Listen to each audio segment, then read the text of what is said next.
বন্ধুরা প্রচণ্ড গরম, গরমে কী করবো কিছু বুঝতে পারছি না, তাই শুয়ে শুয়ে পাখার তলা হাওয়া খাচ্ছি ছেলের সাথে।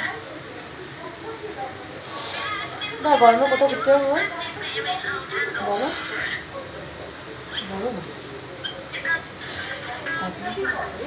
দার্জিলিং যাবো তো। দার্জিলিংয়ে গিয়ে কী করবো বলো, কী করবো বলো।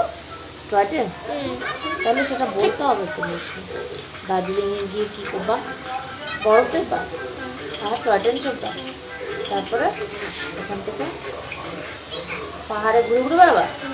সুন্দর মেঘ দেখা যায় ওখানে, জানো কি ঠান্ডা। এই গরমে ওখানটা গেলে ভালো হতো না। দেখি কবে দার্জিলিং টানে আমাদের, সেদিন আমরা চলে যাবো। ঠিক আছে?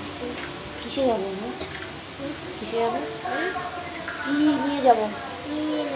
কিসে যাবো বলো বলো। ট্রেনে না বাসে? বাসে? তাহলে ট্রেনে। আচ্ছা, বাসে বমি হয় যখন ট্রেনে যাবো। ঠিক আছে, ট্রেনে তাড়াতাড়িও হবে, বাসে বমি হতে পারে না। ঠিক আছে বন্ধুরা, তোমরা যারা যারা দার্জিলিং গেছো তারা অবশ্যই আমার কমেন্টে জানাবে যে কী কী ঘোরার জায়গা আছে ভালো ভালো, কিসে যাবো, কীভাবে যাবো, কোথায় উঠবো, ডিটেলসে আমাকে কমেন্টে জানিয়ে দিও। আমরা অবশ্যই যদি যাই সেই প্ল্যান মতো যাবো, তাই না বাবা? তো কী দেখছিস তুই? গাড়ি? ছোট্ট গাড়ি? এরকম গাড়ি করলে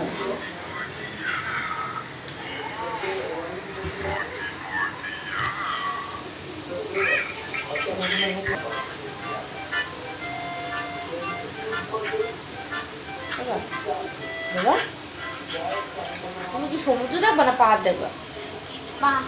পাহাড় দেখবা, সমুদ্র যাবো না পরে? আগে পাহাড় ঘুরবা তারপরে। আমাদের পশ্চিমবঙ্গে তো পাহাড় একদিকে সমুদ্র একদিকে, দুটোই আছে, কিন্তু গরমে ঠান্ডাটাই ভালো, তাই না? পুরীতে তো পরেও যাওয়া যায়, তাই তো? পাহাড়েই যেতে চাইছে, সমুদ্রে এখন যাওয়ার কোনো ইচ্ছা নেই।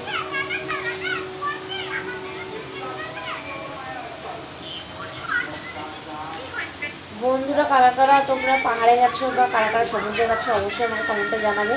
যেটাতে ভোট বেশি হবে আমি সেটাতেই যাবো বন্ধুদের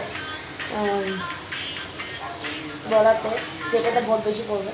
তো পাহাড় বেশি ভালো না সমুদ্র বেশি ভালো, কোনটা বেশি ভালো হবে তোমরা অবশ্যই জানাবে আমাকে কমেন্টে, কোথায় কোথায় কীভাবে। টাটা, গুড নাইট, টাটা, অবশ্যই কমেন্টে লিখে পাচ্ছি।